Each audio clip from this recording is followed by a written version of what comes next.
Have you ever felt like you're drowning in a sea of extroverts at work? Maybe you feel drained after every meeting, or like your quieter contributions go unnoticed in a loud, fast-paced environment. I've been there too. In today's video, I'm going to share my personal journey and proven strategies to help you not only survive, but thrive in an extroverted role. From managing your energy to finding your voice in meetings, let's uncover how you can leverage your introverted strengths. It can feel like the corporate world is designed for extroverts. The fast-paced environment, frequent meetings, and constant networking events can be overwhelming for us introverts who thrive on solitude and deep, meaningful interactions. In many workplaces, the loudest voices are often the most heard, and the ability to speak up quickly and assertively is highly valued. This can leave us introverts feeling overshadowed and undervalued, as their more thoughtful and reflective communication style, it doesn't always get the recognition it deserves.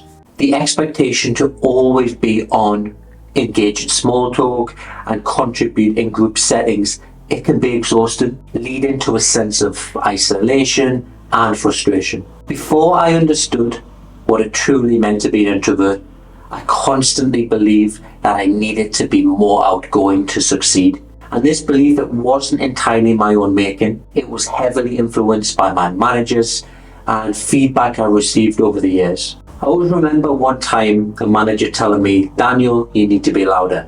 And then another one, "You need to be more vocal." And these comments, they had an impact on me, but the one that really impacted my confidence the most was when a manager said, "Daniel, we need more personality from you."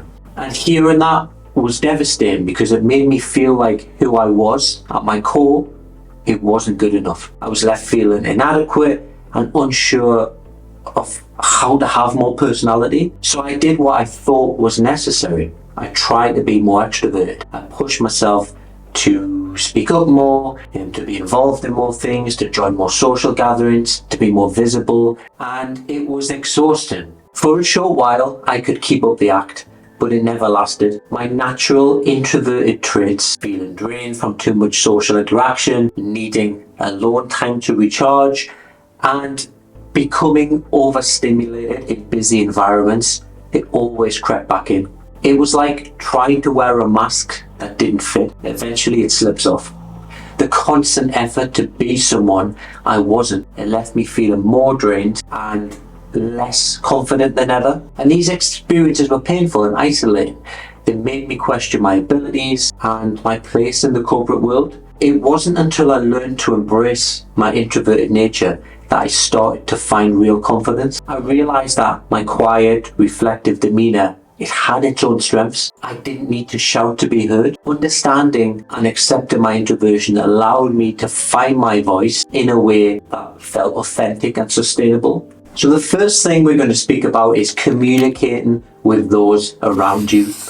Thankfully, the corporate world is slowly progressing, and there's a growing understanding that different personalities require different approaches. It's becoming more recognized that not everyone thrives under the same conditions. But despite these positive changes, many of us still feel pressured to conform to a more extroverted ideal. And I know this all too well. I spent years pushing myself to be someone I wasn't, trying to fit into a mold that drained me and ultimately damaged my confidence. One of the most critical steps you can take is to communicate openly with those around you, especially your manager. Be clear about your needs. Don't make the mistake I did, bottling up your feelings and struggling in silence. For instance, I worked with a client recently who was constantly pulled into impromptu meetings without any prior notice. He had no idea what the agenda was.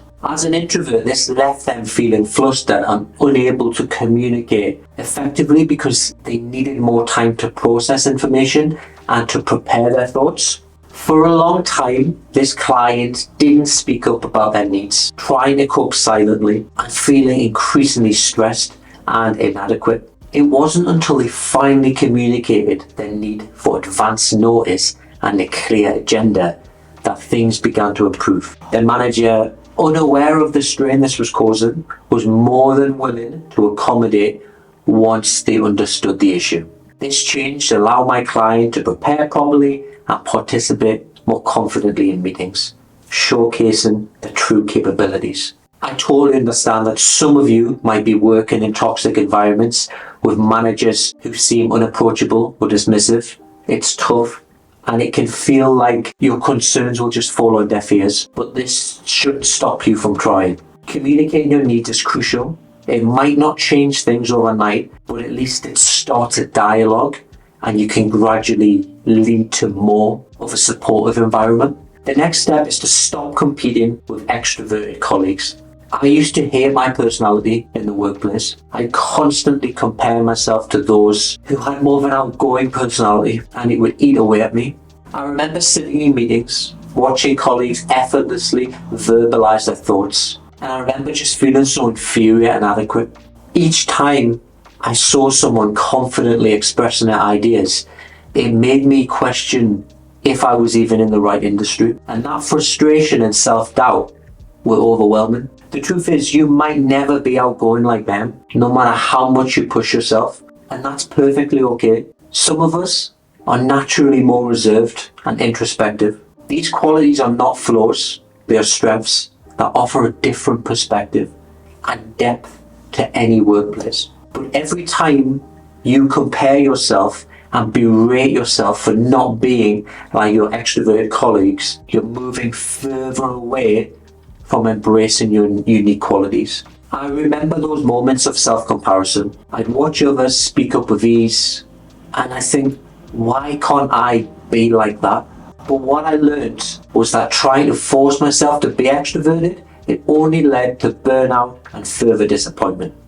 I was denying my true nature and losing touch with what made me valuable in the first place. Instead of competing with extroverts, focus on leveraging your strengths. Introverts often excel in areas that require deep thinking, empathy, and careful consideration. These are incredibly valuable traits in any industry. When you find yourself comparing, catch yourself in the moment. Acknowledge a thought, but don't let it take root. Remind yourself of your strengths and the unique contributions that you bring to the table. For instance, I started to notice that while I might not speak up frequently in meetings, when I did, my contributions were often well thought out and impactful. I also found that my ability to listen and understand others made me trusted amongst my colleagues. Embracing these aspects of my personality, it helped me build confidence and find place in the workplace without feeling the need to compete. And guys, if you haven't already, please go ahead and hit the subscribe on my channel. I'm going to be creating regular videos to help introverts communicate with confidence. The next step is to manage your energy. I used to feel like I had to overwork to overcompensate for what I perceived to be a lack of personality. I had no boundaries. I'd work late, I'd take on others' work, I'd say yes to everything, I'd take work home with me, and this just left me feeling totally burnt out. As an introvert, it's essential to learn how to manage your energy. We get especially drained around people, and we need time to recover. If you don't manage your energy effectively, you'll find yourself constantly running on empty, which isn't sustainable. It can be challenging to manage your energy in a fast-paced working environment, but it's crucial to find small ways to recharge. For instance, can you have your lunch alone to regain some energy? Can you find a quiet office or a corner every couple of hours to sit in silence, even just for a few minutes? These small breaks, it can make a big difference in how you feel throughout the day. Outside of work, make sure to plan some downtime after your work day and on the weekends. This time is essential for you to recover and recharge, whether it's reading a book, taking a walk, or simply just sitting in silence. Prioritize activities that help you unwind and replenish your energy. Setting boundaries is also crucial. Learn to say no to tasks that will overextend you. Understand that it's okay to prioritize your energy. And this isn't about being selfish, it's about ensuring you can perform at your best without burning out. Managing your energy as an introvert means recognizing your limits and honoring them. And by doing so, you can maintain your well-being and continue to contribute effectively at work. And guys, if you are a corporate introvert struggling to communicate with confidence, I have recently created a free training where I outline my introvert communication mastery technique, which has helped over 300 corporate introverts. I'll put a link to it in the description. Surviving as an introvert in an extroverted role, it isn't about changing who you are to fit in. It's about understanding your unique strengths and leveraging them to your advantage. You don't have to shout to be heard. Your quiet confidence can make a powerful impact. Set boundaries, manage your energy, and communicate your needs, and stop comparing yourself to others. Remember, your introverted nature is not a weakness, but it's a strength that offers a different, valuable perspective. I recently created a video on how to deal with interruptions in meetings as an introvert. I'll put that above. But thank you everyone for watching. I really appreciate it. I will see you in the next video.